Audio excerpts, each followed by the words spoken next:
Voilà, ouais. Gabriel, Adji Sarr. Bon, Adji Sarr ngeen di gis noonu wa.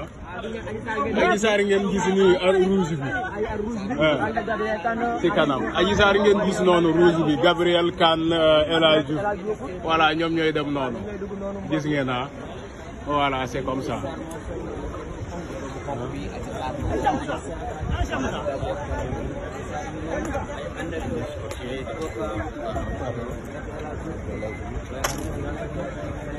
Bon, Adji Sarr ngeen gis noonu en rouge avec Maître El Hadji Diouf. Voilà, Gabriel Kane. Adji aujourd'hui elle est habillée en rouge.